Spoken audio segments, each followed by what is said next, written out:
Assalamualaikum warahmatullahi wabarakatuh. Apa kabar semuanya? Semoga baik-baik saja ya.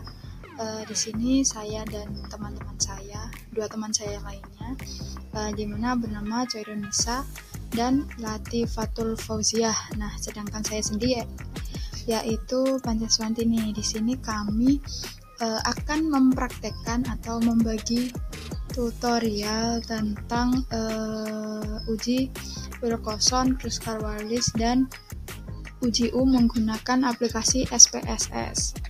Nah, di sini saya sendiri akan menjelaskan tentang bagaimana cara pengujian menggunakan uji Wilcoxon. Nah, langkah yang pertama itu kita buka SPSS-nya. Kemudian di bagian pojok kiri sini ada icon data view dan variable view. Nah, pertama-tama kita klik variable view terlebih dahulu. Nah, muncul seperti ini. Di variable view ini kita akan memberikan nama dan kelengkapan untuk variabel penelitian dengan ketentuan sebagai yang tampil ini. Yang pertama, jadi kita uji Wilcoxon ini untuk mengetahui adakah perbedaan nilai pretest dan posttest dari siswa di suatu kelas. Jadi yang pertama kita ketikkan di sini dengan pre, maksudnya di sini yaitu pretest, dan di bawahnya ini kita ketikkan dengan post, maksudnya posttest. Kemudian di bagian desimal ini, di sini menyesuaikan data. Apabila di data itu ada angka di belakang koma, maka sesuaikan berapa angka di belakang koma. Berhubung data yang saya gunakan itu tidak mengandung koma di belakang 0, maka di sini desimal kita isikan 0. Nah, kemudian di label ini kita beri nama, di mana tadi itu kan pre itu untuk pretest, maka kita ketikkan pretest. Kemudian di bagian post ini merupakan posttest. Kita ketikkan saja posttest. Salah. Kemudian di bagian measure. Nah, ini kan masih kita ganti scale.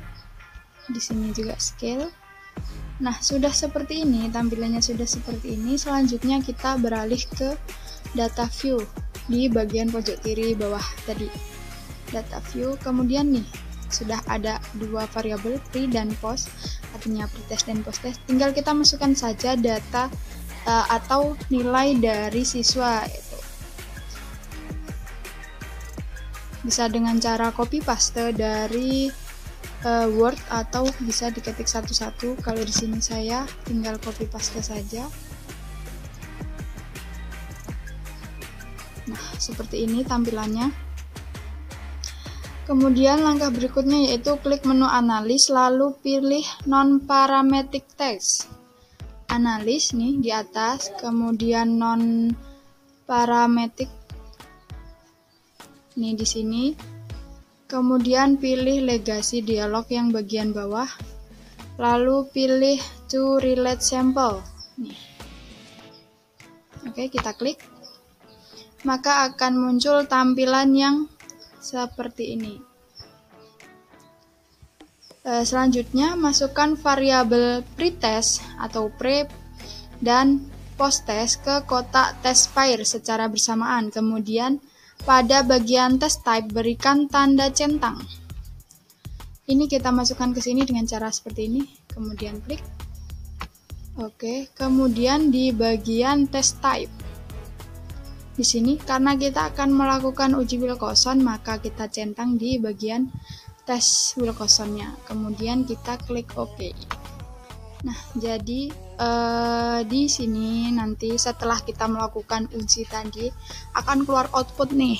Ini di sini outputnya yaitu ada dua tabel, ada tabel ranks dan ada tabel tes statistik. Nah, di sini saya akan menjelaskan cara membaca kedua tabel output tersebut. Yang pertama kita ke tabel yang ranks ini. Di sini ada beberapa poin, yaitu negatif rank, positif rank, ties, dan total. Nah, Kita sudah tahu kalau total ini jumlah datanya. Kemudian apa sih negatif rank ini? Negatif rank atau selisih negatif ini yaitu kayak penurunan. Jadi penurunan antara hasil belajar untuk pretest dan posttest. Di sini terdapat dua data yang artinya dua siswa mengalami penurunan hasil belajar dari nilai pretest dan ke nilai posttest. Dengan mean rank atau rata-rata penurunannya tersebut yaitu 1,5. Kemudian ada positive rank. Positive rank di sini yaitu peningkatan. Jadi peningkatan antara hasil belajar untuk pretest dan posttest. Di sini terdapat 12 data positif yang artinya 12 siswa mengalami peningkatan dari pretest ke posttest dengan mean rank-nya atau rata-rata peningkatannya yaitu 8,5. Kemudian di sini ada TIS adalah kesamaan dari nilai pretest dan posttest. Jadi nilai pretestnya dan posttest itu sama. Di sini tertulis 1, maka cuma ada satu siswa yang nilai pretest dan posttestnya sama. Kemudian sebelum kita membaca di tabel tes statistik ini, kita perlu mengetahui dasar dari pengambilan keputusan nanti. Jadi dasar dari pengambilan keputusan di dalam uji Wilcoxon ini ada dua syarat atau dua peraturan. Yang pertama, jika nilai asimsik yang di tabel statistik ini, nilai asimsik to tilde ininya lebih kecil atau kurang dari 0,005, maka HA-nya diterima. Kemudian, jika nilai asimsik ini lebih besar atau lebih dari 0,005, maka HA ditolak dan otomatis HO-nya yang diterima. Kemudian, berdasarkan output tes statistik ini diketahui asimsiknya yaitu 0,002, di mana 0,002 ini lebih kecil atau kurang dari 0,005. Maka dapat disimpulkan bahwa berdasarkan uji data di Wilcoxon ini HA-nya diterima, di mana yang artinya ada perbedaan antara hasil belajar untuk pretest dan posttest. Jadi sekian dari saya. Untuk uji yang selanjutnya itu nanti akan disampaikan oleh teman-teman saya yang lain. Baik teman-teman, saya akan menjelaskan tentang uji Mann-Whitney-U. Sebelumnya diketahui suatu data kelas A dan kelas B, di mana kelas A diketahui 78, 67, 97, 80, 78, 79, 80, dan 82. Kemudian kelas B diketahui 76, 89, 70, 75, 89, 85, 78, dan 92. Ujilah data tersebut menggunakan uji Mann-Whitney-U. Jadi langkah pertama yang harus kita lakukan yaitu buka aplikasi SPSS. Setelah terbuka, maka tahap selanjutnya yaitu kita akan mengisi properti variabel, di mana pada kolom name baris pertama kita akan mengisikan dengan huruf A. Kemudian pada kolom label baris pertama kita isi dengan kelas. Kemudian pada kolom value baris pertama kita klik titik 3 hingga muncul kotak dialog value label. Kemudian pada kotak value kita isikan dengan angka 1, di mana angka 1 ini merupakan kode untuk data kelas A. Kemudian pada kotak label kita isi dengan kelas A. Klik add. Kemudian pada kotak value kita isi dengan angka 2, di mana angka 2 ini merupakan kode untuk data kelas B. Kemudian pada kotak label kita isikan dengan kelas D. Kita klik add, kemudian OK. Kemudian pada kolom name baris kedua kita isikan dengan huruf B. Pada kolom label baris kedua kita isikan dengan nilai.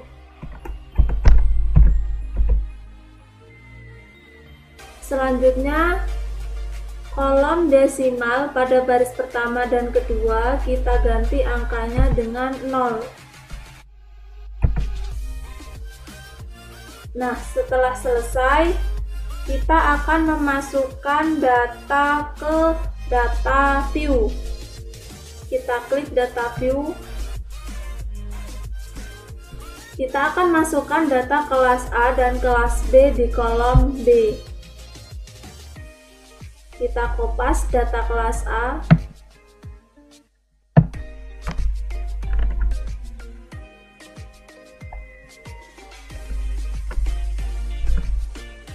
Kemudian kita akan mengisikan data kelas D di bawah data kelas A. Kita kopas data kelas B.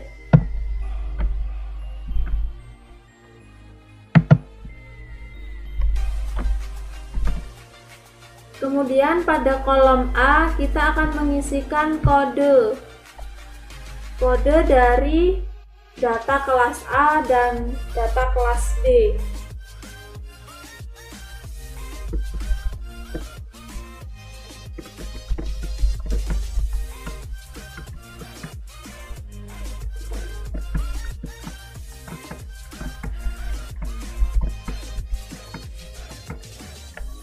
Setelah selesai memasukkan data di data view, kemudian pada menu klik Analyze. Kemudian pilih Non-Parametric Test. Kemudian pilih Two Independent Sample. Selanjutnya kita masukkan nilai ke kotak test variable list. Kemudian kita masukkan kelas di kotak grouping variable. Kemudian klik Define Group. Masukkan angka 1 di kotak grup 1 dan masukkan angka 2 di kotak grup 2. Kemudian klik Continue. Setelah itu klik OK. Maka akan muncul output main with new. Kemudian kita akan menganalisis output tersebut, di mana tabel pada video menunjukkan min rank atau rata-rata peringkat tiap kelas, yaitu pada kelas ke-1 atau kelas A rata peringkatnya 8,38, lebih rendah daripada rata peringkat kedua atau kelas B, yaitu 8,63. Lalu maka akan muncul output dari main with new. Selanjutnya kita akan menganalisis output tersebut, di mana tabel pada video menunjukkan min rank atau rata-rata peringkat tiap kelas, yaitu pada kelas ke-1 atau kelas A rata peringkatnya 8,38, lebih rendah daripada rata peringkat kedua, yaitu 8,63. Lalu, apakah perbedaan rata peringkat kedua kelas pada video ini bermakna secara statistik atau yang disebut dengan signifikan? Maka jawabannya kita akan lihat di tabel tes statistik. Pada tabel tes statistik menunjukkan nilai U sebesar 31 dan nilai W sebesar 67. Apabila dikonversikan ke nilai Z, maka besarnya minus 105. Nilai sig atau p-value sebesar 0,9 kurang dari 0,05.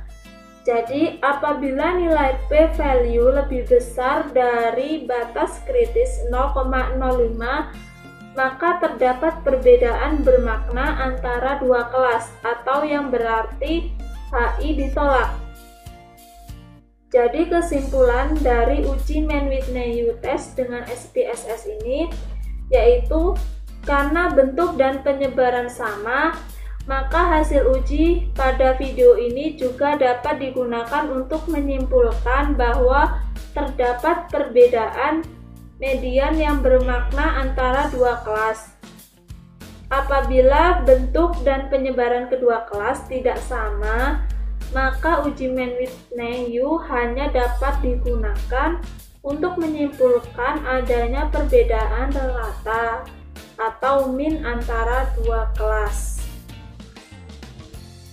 Baik, selanjutnya yaitu uji Kruskal-Wallis. Yang pertama, buka aplikasi SPSS, lalu klik variabel view, lalu tulis nama data yang mau diuji, dan ubah desimal menjadi 0.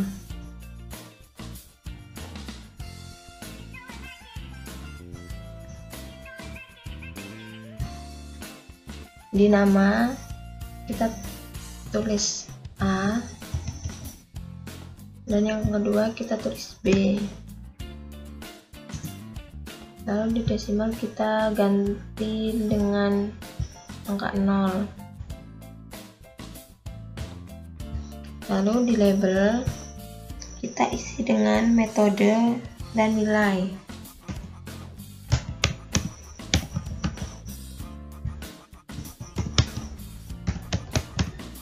Lalu di values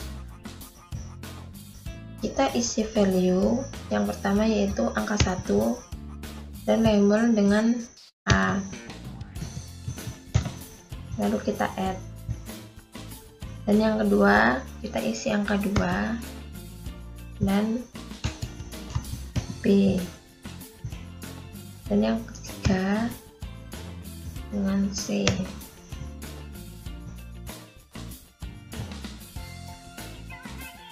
Setelah itu kita ganti measure dengan scale.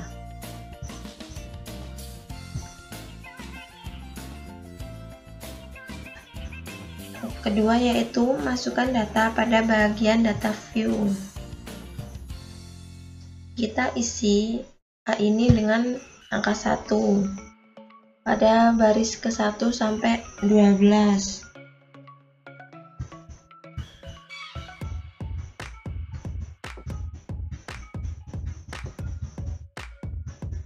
Lalu di kolom 13 kita isi dengan angka 2.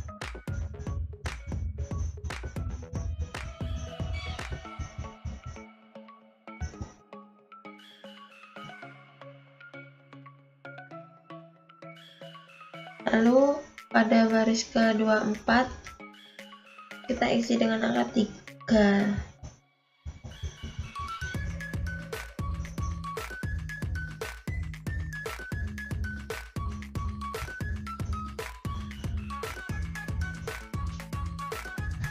Lalu pada kolom B kita isi data yang sudah disediakan.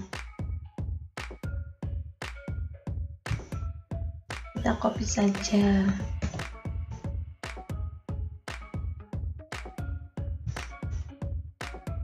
Pada angka 1 kita isi dengan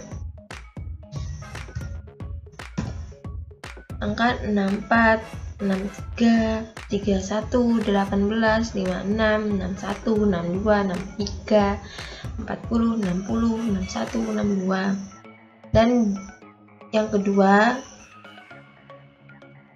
kita isi dengan yang kolom B.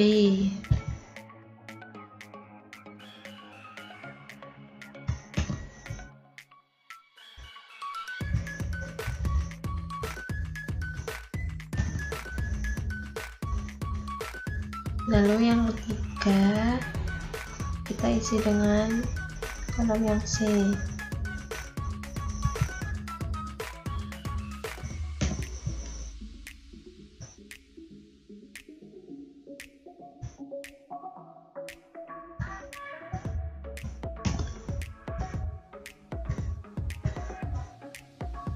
Ternyata kelebihan.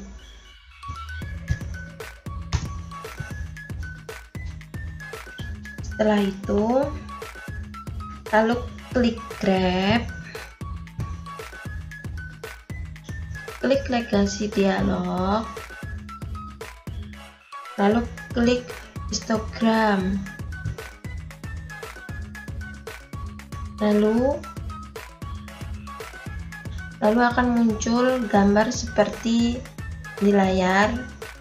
Kita isi variabel dengan nilai B,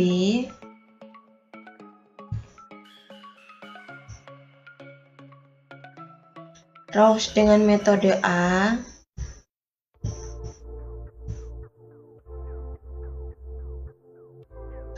lalu centang display normal curve,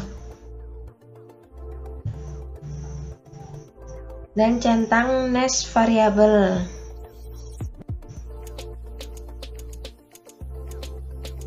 Lalu klik OK.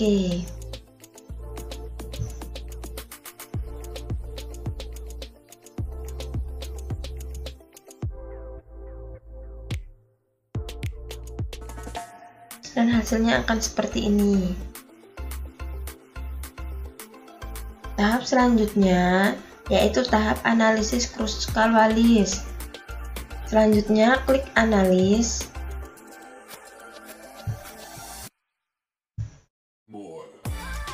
lalu pilih non-parametric test, lalu pilih legasi dialog,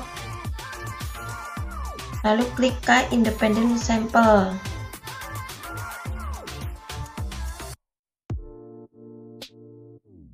Lalu masukkan nilai B ke dalam kotak tes variabel list.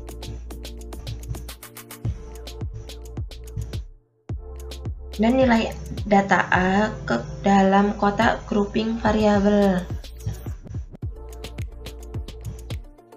Pada tes tipe, klik Kruskal-Wallis.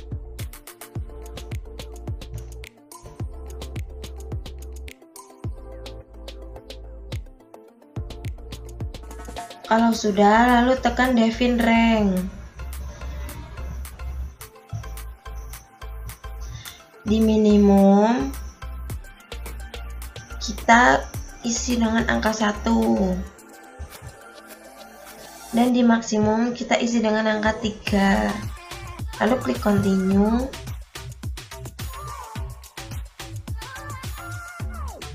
Kalau sudah, tekan tombol option dan selanjutnya centang deskriptif. Lalu klik continue. Setelah kembali ke jendela utama, lalu klik OK dan lihat output.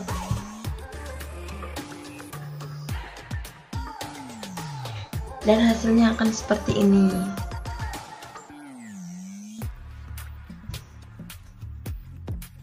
Tabel di atas menunjukkan nilai deskriptif pada masing-masing variabel, yaitu nilai dan metode.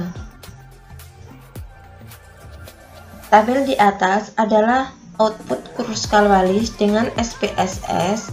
Nilai mean rank menunjukkan peringkat rata-rata masing-masing metode.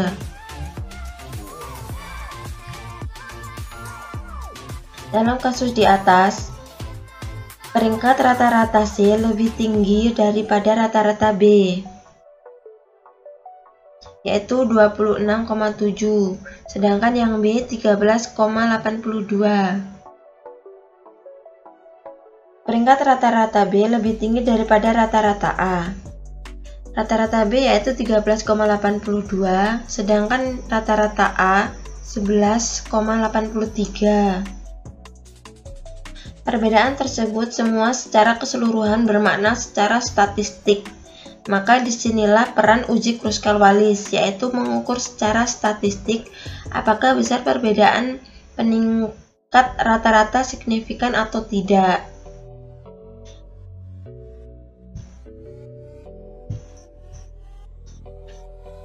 Pada tes statistik Kruskal-Wallis menunjukkan nilai 14,712. DF menunjukkan nilai 2. DF menunjukkan nilai 2. Dan nilai p-value ditunjukkan oleh nilai asumsi 0,01. Jika nilai p-value kurang dari batas kritis penilaian yaitu 0,05, maka keputusan hipotesis adalah menerima HA dan menolak H0, atau yang berarti pada pengaruh variabel bebas terhadap variabel terikat. Jadi kesimpulannya, dalam hal ini nilai p-value sebesar 0,001 di mana kurang dari batas kritis yaitu 0,05, maka ada perbedaan atau H0 ditolak dan HA diterima. Mungkin cukup sekian pembahasan dari kami. Semoga video ini dapat bermanfaat untuk teman-teman semua.